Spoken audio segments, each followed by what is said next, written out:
Did you know that 40% of Americans report finding it difficult to meet their monthly financial obligations? In the event of a financial crisis, 2/3 will find it difficult to come up with $1,000, according to the same study. We must therefore ask ourselves why so many people are struggling today. I'll outline the 3 expenses that will harm your finances in this video, along with what you can do to avoid them. But before we get deeper, if you're new to this channel, hit the subscribe button and the notification bell so you don't miss any of our videos. So, without further ado, let's get started.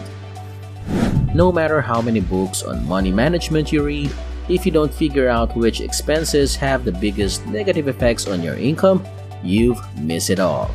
The 3 main expenses for most people are food, transportation, and housing. Now, if you feel the need to save money, you must figure out how to reduce these costs. Spending less than you make is the fundamental gateway to financial ruin. To save more money, you essentially need to focus on your 3 biggest money drains.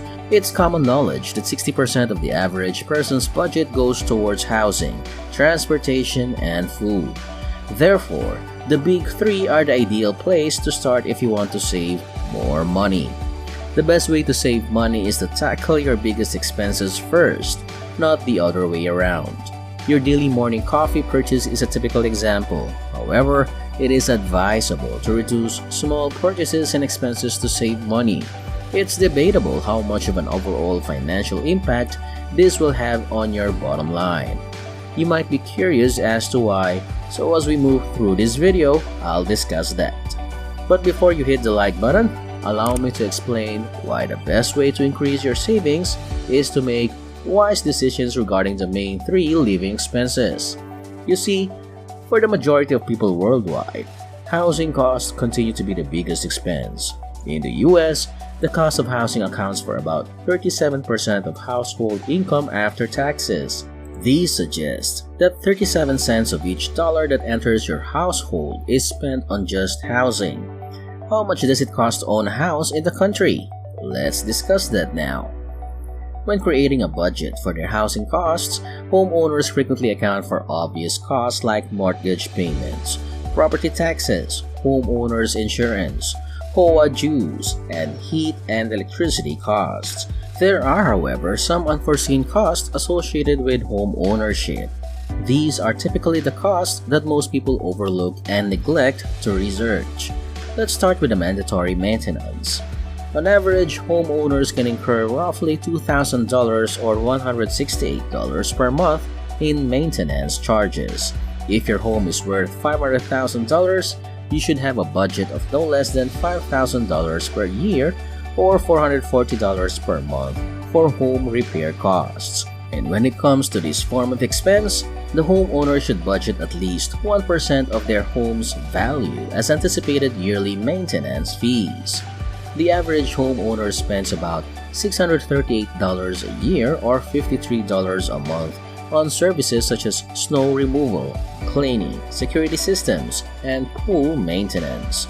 People are culturally obsessed with home renovations because they want to ensure that their home is the nicest on the block. Studies have shown that the average homeowner spends about $600 a year or $53 per month on these services. Regarding the second of the 3 major costs, transportation, the US BLS or Bureau of Labor Statistics reported in 2018 that a typical American household spends $9,761 annually or $813 each month in terms of transport. This amounts to about 17% of typical take-home pay, which is not insignificant. Although housing costs are more expensive than transportation, there is no denying how much money grab cars can be. Owning a home gives you at least one asset with the potential to appreciate over time. The longer you own a car, however, the more it will lose value. I'll also break down the true cost of owning a car in this video. The average monthly cost of purchasing a new car is $925, which is significantly less than what you might anticipate. The monthly cost for a new car insurance, insurance gap, maintenance, and registration should be around $120. The cost of owning a new car, however, increases by several $100s a year when you take into account a car's depreciation. In the first year of ownership, new cars lose 20% of their value, and they lose an additional 10% over the following 4 years. The longer you own your car, the more you are, pardon the pun, driving down its value. A brand new car that cost $40,000 would depreciate by $8,000 in the first 2 years of ownership. That equals a staggering $666 per month for the entire time you own the car. Let's talk about food now. According to the US BLS, the average American household spends about $7,203 per year, or $600 per month on food alone. This is equivalent to about 30% of the typical take-home pay.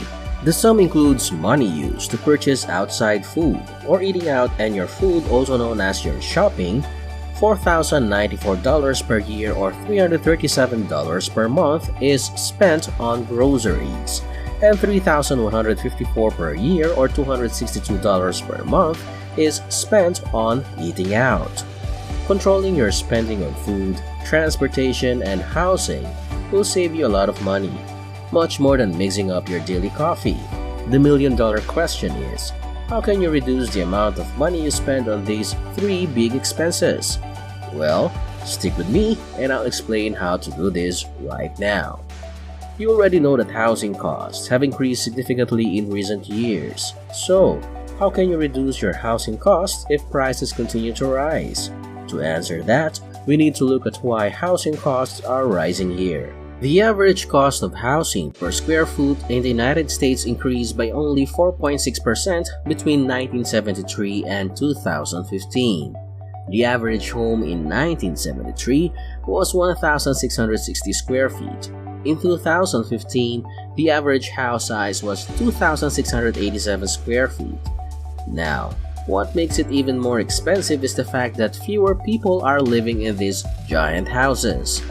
Owning a bigger home means paying more property tax, a larger mortgage payment, higher utility costs, and the list goes on. So if your goal is to save more money, then get yourself the most reasonably sized home possible.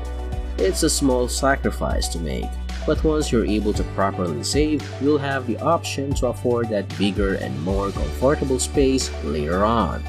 Regarding transportation, the solution is somewhat obvious, but people would not be able to consider it because of their desire to keep up with the so-called Joneses. You must make sacrifices and seek out less expensive ways of living if you want to save more money for your future or even just unforeseeable events that might occur tomorrow. You only need to use a public mode of transportation for transportation. Public bus systems and train systems can be used temporarily. And let's face it, there are some journeys that a little bit of exercise willingness could resolve. Nobody ever died from a little bit of hiking, and in this case, it would keep money in your pocket. All you need to do in terms of food is continue eating at home. This could be a wise way to maintain your health in addition to being a good way to save money. Therefore, it is not very beneficial to lose both money and health at the same time. You must determine what sacrifices are worthwhile given your objectives and preferences. The main point is that you need to consider how you lose money and your savings a lot more. What can you do with the cash you save by not incurring these costs then? It's incredibly easy. You ought to put the cash to use. The phrase invest often conjures up images of altered suits and witnessing millions of dollars being passed from one person to another. You don't have to be the wolf on Wall Street to start investing. I'm here to tell you. Even if you only have a few dollars to invest, you can still watch your money grow thanks to combined interest. You can start investing as soon as you have some extra cash. With a stock trading app, you can take a small financial risk while simultaneously learning important investing lessons. Finally, a financial advisor is a different choice to consider if you require more specialized advice. Even though their fees are higher, the returns you still receive will still be better than not saving any money at all, which, sadly, is something that many people continue to do daily. And that's it for this video. Before you go, Don't forget to like, comment, subscribe, and click the notification bell for more videos like this. Thanks for watching and see you next time.